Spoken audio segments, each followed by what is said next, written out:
안녕하세요. 규빈입니다. 저는 스트레스 관리 강사로도 일을 하고 있는데 제가 이 일을 시작하게 된 계기는 다름 아닌 제가 스트레스 관리를 너무 못해서예요. 저는 이별을 할 때마다 공황장애를 달고 살았거든요. 너무 이제 극복을 하고 싶으니까는 병원도 다니지만 뭐 책이나 강의에서 또 사람들이 좋다고 하는 거를 거의 다 해봤어요. 저를 가지고 실험을 한 거죠. 그거를 통해서 실제로 기분이 많이 나아지고 저는 약을 6개월 정도 만에 이제 끊고 혼자 그렇게 좀 많이 나아졌습니다. 그래서 요새 좀 우울하고 힘들어 하시는 분들이 많이 계셔서 제가 개인적으로 하고 있는 최근 한 일주일을 돌아봤더니 제가 이것들을 다 했더라고요. 오늘 17가지 정도를 좀 많죠? 다 쏟아내고 가려고 합니다. 여러분이 불안하고 좀 슬플 때, 우울할 때, 좀 외로울 때 이런 것들을 해보셨으면 좋겠어요. 네, 첫 번째는 말하기예요. 힘들면 힘들다고 말을 하는 겁니다. 저는 이거를 잘 못했었는데 내가 힘들다고 말하면 그거를 듣는 사람에게 그 감정이 전이가 될까봐 혼자 좀 끙끙 앓았던 때들이 있어요. 근데 저는 누가 그런 이야기를 하면 그게 막 나를 감정 쓰레기통으로 이용한다 이런 생각이 안 들더라고요. 아마 여러분을 소중하게 여기는 분들이라면 내가 사실은 이러이러해서 힘들어 라고 말하면 많이 힘들었겠구나. 어떻게 그 힘든 시간을 견뎠어? 하고 위로의 말을 건네줄 거라고 믿습니다. 힘들다고 말하세요. 어렵죠? 저도 잘 못해요. 두 번째는 글쓰기인데요. 이게 잘 쓰려고 쓰는 글 말고 저는 이걸 머리통 비워내기라고 이야기를 해요. 핸드폰을 꺼놓고 그냥 종이랑 펜만 들고 카페에 갑니다. 그래서 한 1시간 이상 제 머릿속에서 떠오르는 생각들을 다 쓰는 거예요. 그러면 생각들이 눈에 가시화가 되면서 마음이 좀 개운해지거든요. 그리고 나서 깨닫죠. 아, 내가 하고 있는 생각의 90% 이상은 쓸 데가 없구나. 그렇게 좀 알게 되고 그 다음에 진짜 고민해야 되는 것들에 좀 집중을 하게 되는 것 같아요. 그리고 실제로 좀 해소 효과도 있고요. 저는 예전에 검은 색깔 공책을 하나 들고 다녔었는데 거기에는 이제 거의 뭐 데스노트입니다. 그래서 욕도 써놓고 뭐 남욕도 써놓고 제 생각들을 진짜 여과 없이 다 적어놨었어요. 근데 그거를 하고 나면 좀 개운해지더라고요. 물론 잘 처리해서 버려야 됩니다. 누가 볼 수도 있으니까. 세 번째는 제가 너무 좋아하는 아침 산책이에요. 특히나 집 근처에 이렇게 좀 걸을 만한 공원이나 산이 있으면은 되게 좋을 것 같아요. 저는 남산 야외 식물원을 정말 좋아하거든요. 저만의 어떤 안정을 느낄 수 있는 쉼터 같은 느낌? 거기를 아무 생각 없이 이렇게 걷고 때로는 맨발로 걷기도 합니다. 그러고 나면은 진짜 자연이 주는 치유가 있더라고요. 그래서 저는 산책을 너무 추천드려요. 네 번째는 이거는 굉장히 좀 개인적인 저만의 생각일 수 있는데 죄책감 없이 빵을 먹습니다. 저는 빵을 너무 좋아하는데 그걸 먹을 때마다 야, 건강이 안 좋아 막 살쪄 이러면서 좀 마음 불편하게 먹을 때가 많아요. 근데 여러분들 좋아하는 음식을 정말 기쁘게 음미하면서 먹는 거, 휴대폰 같은 거 보지 않고 이제 텔레비전 같은 것도 안 보고 먹는 그 행위에만 집중을 하면 되게 행복하더라고요. 그래서 음미하면서 좋아하는 음식 먹기. 저는 주로 소금빵을 먹습니다. 그다음 5번째는요. 부모님과의 영상 통화예요. 누가 이런 조언을 해준 적이 있는데 부모님 사진을 많이 찍어 놓는 것도 좋지만 살아계실 때 영상을 많이 찍어놔라 뭐 이런 이야기를 해줬었어요. 그래서 전 동영상도 많이 찍고 좀 저희 어머니 아버지는 좀 멀리 사셔가지고 영상 통화를 합니다. 그렇다고 막 되게 사이가 좋은 거는 아니거든요. 사이가 안 좋다고 하기도 그렇지만은 제가 막 살가운 스타일은 아니에요. 근데 영상통화 하면서 시시콜콜한 이야기 나누고 마지막 마무리에 조금 용기 내서 사랑해 이렇게 말을 하고 나면 뭔가 후회 없을 느낌?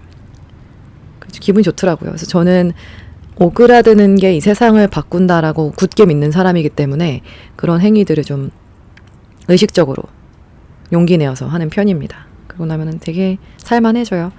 그리고 또 하나 추가적으로 추천을 드리면 이렇게 좀 나이가 드시잖아요. 저희 어머니 아버지도 이제 칠순이 넘으셨는데 나이가 든 노인들일수록 스킨십이 많이 필요하대요. 많이 만져드려야 된다고 하더라고요. 이렇게 좀 안마도 해드리고 포옹도 해드리고 저는 막내 특권이라 그런지 엄마 아빠한테 뽀뽀도 하는 편입니다. 어떡해 라고 생각이 드시는 분일수록 저는 손잡기부터 팔짱 끼기부터 한번 도전해보라고 추천해드리고 싶어요. 네, 그 다음은 제가 또 최근에 했던 건데 사이가 안 좋았던 친구에게 연락을 합니다. 이거는 생각만 해도 더 스트레스가 받는다 하시는 분들이 있을 수도 있는데 이것만큼의 어떤 개운함? 해소가 되는 일이 없는 것 같아요. 그래서 저도 처음에는 왜 맨날 내가 먼저 사과해야 돼? 막 이런 생각을 했었거든요. 근데 이게 전혀 마음에 불편함이 없다 하시면은 이제 그거를 깔끔한 손절이라고 부르지만 내가 다퉜어. 의견 다툼이 있었어. 그래서 내 마음이 불편해. 좋아했던 친구인데 했을 경우에는 적어도 내가 너를 좋아하는 마음이 여전히 있다를 알려주는 거는 되게 건강한 일인 것 같아요. 되게 성숙한 일이라고 생각이 듭니다. 어쨌든 마음에 불편함이 있으면 마치 신발 안에 이렇게 유리 조각 하나 들어간 것처럼 계속 아프고 좀 신경 쓰이잖아요. 가시 들어간 것 같이. 근데 그게 딱 빠지는 느낌이라 그래야 되나? 그래서 저는 관계에서 오는 스트레스도 많고 한데 확실히 그 관계를 직면해서 푸는 것만큼 좋은 건 없더라고요. 물론 그 과정은 쉽진 않습니다. 그래도 저는 추천드려요. 그래서 완전히 멀어질 수도 있고요. 그걸 통해서 완전 편해지진 않아도 적어도 불편하지 않은 사이가 되는 것은 좀 중요한 것 같아요. 저한테는. 이것도 추천드립니다. 7번째는요. 제가 진짜 추천드리는 거예요. 뭐냐면 서랍을 정리하는 거예요. 여러분은 집에 물건이 많으신가요? 저는 많아요.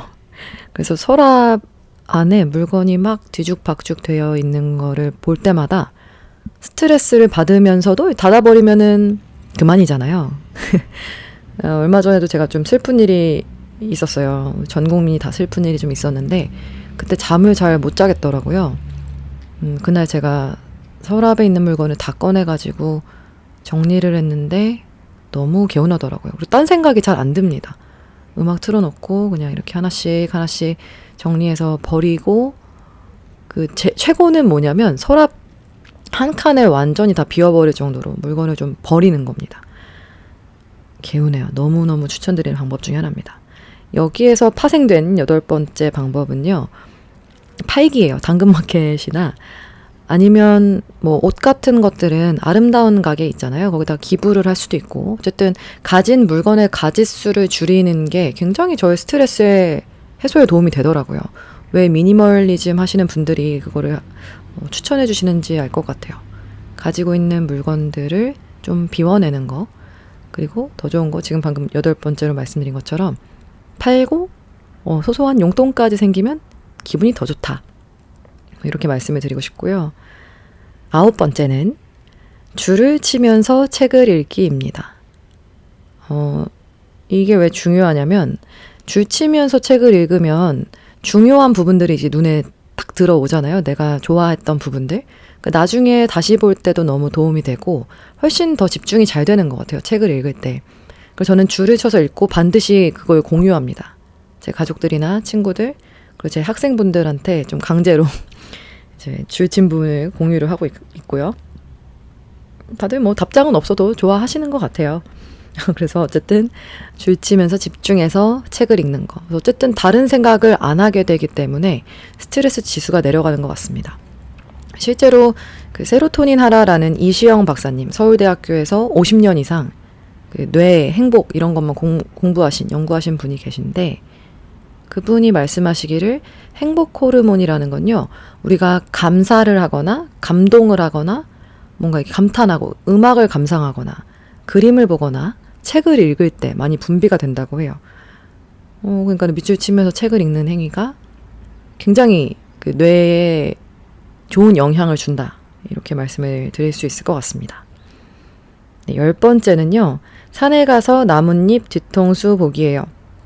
제가 아까 아침 산책으로 남산 추천드렸는데 꼭 남산이 아니어도 주변에 이제 산이 있으면 가보는 거죠. 저는 주로 혼자 갑니다. 근데 가서 막 정상에 오르려고 하는 게 아니라 나뭇잎들을 이렇게 봐요. 그러면 해가 위에서 쬐고 가까이서 보면 이제 인맥들이 보이잖아요. 햇빛에 살짝 이렇게 비쳐가지고 투명해진 나뭇잎 인맥들. 저는 나뭇잎 뒤통수라고 부르는데 걔네들을 보고 있으면 너무 예뻐요. 나무를 껴안아주기도 하고 하는데 저는 진짜 이 자연에서 받는 치유만큼 추천드릴 게 없는 것 같아요. 제가 너무너무 좋아하는 행위입니다. 그리고 11번째는 한강변에서 자전거 타기예요. 자전거 타기가 어려우신 분들은 한강변의 걷기를 추천해드리고 싶어요. 서울에 사는 것의 가장 큰 메리트 중에 하나가 저는 한강이고, 만약에 외국인 친구가 한국에 놀러 온다라고 하면 저는 한강에 가라 이렇게 말을 해주고 싶어요. 낮에 아침에 일찍 가도 좋고 밤에 늦게 야경을 보면서 달려도 진짜 좋더라고요. 또 따릉이라는 좋은 시스템이 있지 않습니까? 대전에는 타슈, 여수에 갔더니 타랑깨가 있더라고요. 승차감이 제 로드바이크보다 훨씬 좋습니다. 그래서 이제 따릉이 타고 한강변을 달리면 내가 진짜 수십억이 있어도 수백억이 있어도 이거는 꼭 하겠다 라고 싶은 행동 중에 하나가 자전거 타기예요. 행복은 자전거 안장 위에 있다. 네, 제가 했던 생각입니다. 그리고 12번째는요. 유언장 쓰기예요. 제가 지난 목요일에도 학생들하고 같이 유언장을 썼었어요. 근데 눈물이 나더라고요. 저는 이번이 21번째 유언장이었어요. 잘 살기 위해서 유언장을 자주 쓰는 편이에요. 왜냐면 죽음에 대해서 생각을 하면 좀 사소한 두려움들이 사라집니다.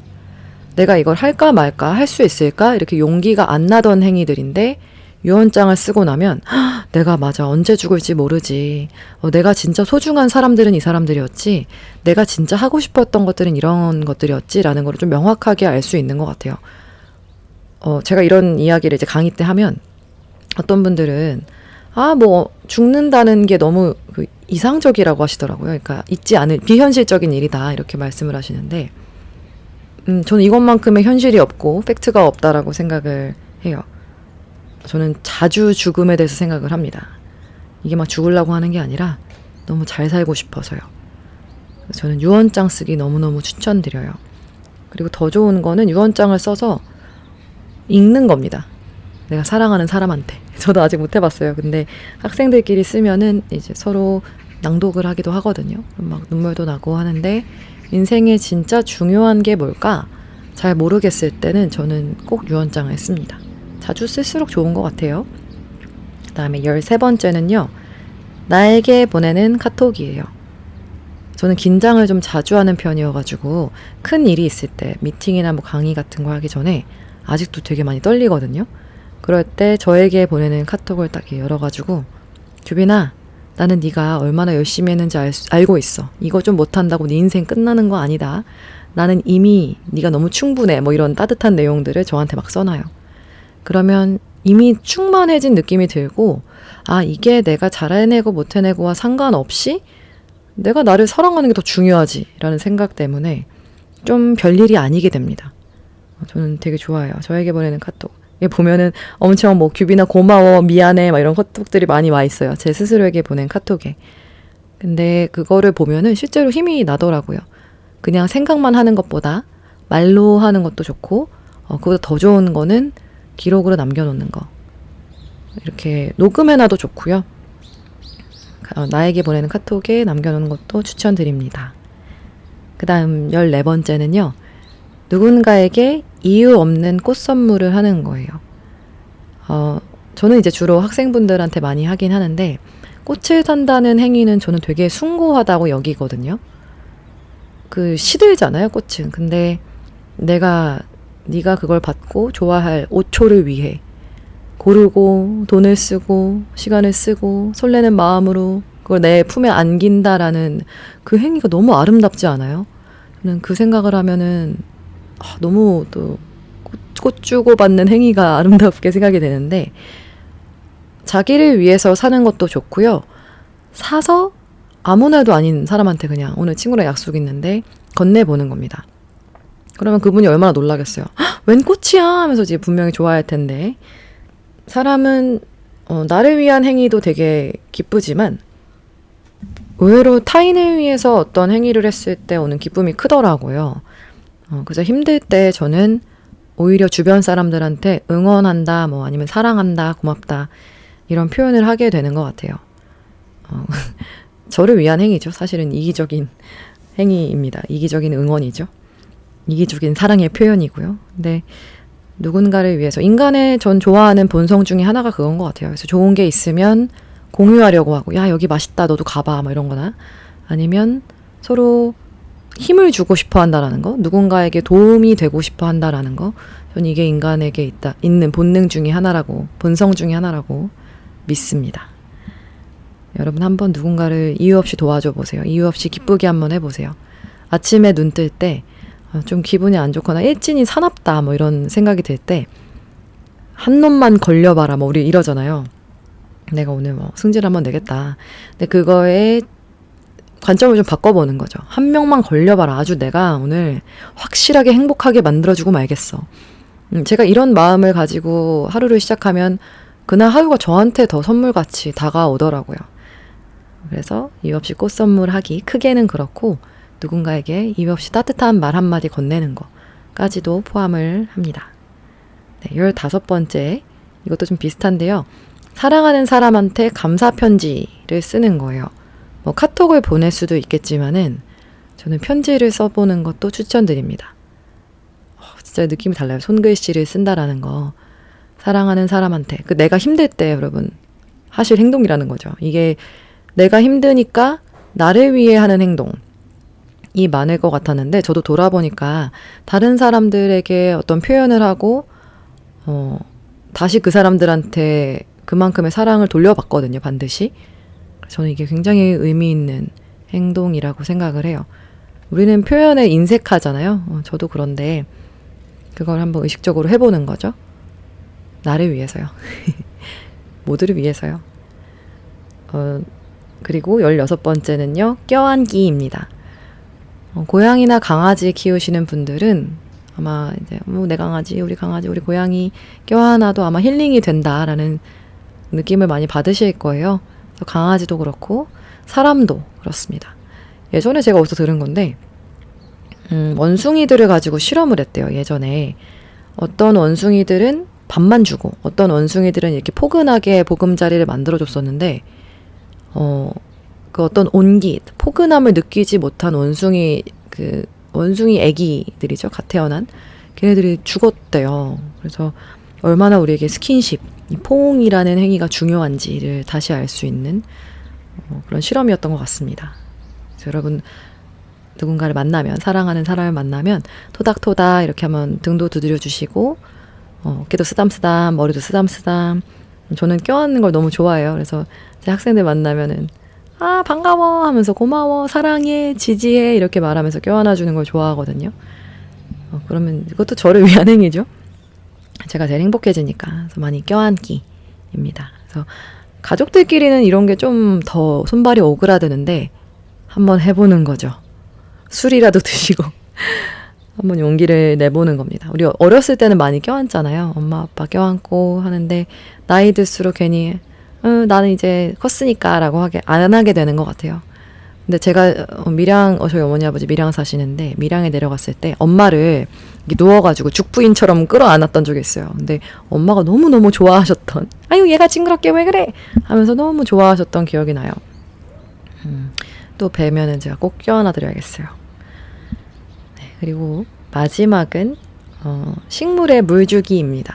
별게 아니죠 여러분. 근데 이 꽃이 있으면 꽃병에 물을 갈아주는 행위, 아니면 식물을 보살피는 행위가 물론 심리학적으로도 힘이 된다라고, 사람들에게 좋은 기운을 준다라고 알려져 있기도 한데 실제로 했을 때 더 기분이 좋은 것 같아요. 저는 식물이 진짜 살아있다고, 제 말을 알아듣는다고 생각을 해가지고 가끔씩 말도 겁니다. 나뭇잎도 많이 만져주고. 그래서 여러분 주변에 식물 화분 같은 거 작은 거 하나 두시고 그 친구한테 이제 좀 이상해 보일 수 있지만 고맙다, 너 내 얘기 들리니? 하면서 말도 걸어보시고 물 주시는 행위도 되게 여러분한테 도움이 될 것 같아요. 제가 이 이야기를 하게 되는 이유는요. 제가 너무 힘들어서입니다.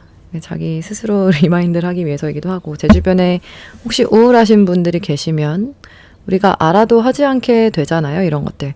뭐 귀찮다, 아니면 뭐 부끄럽다, 좀 나 부끄럽다.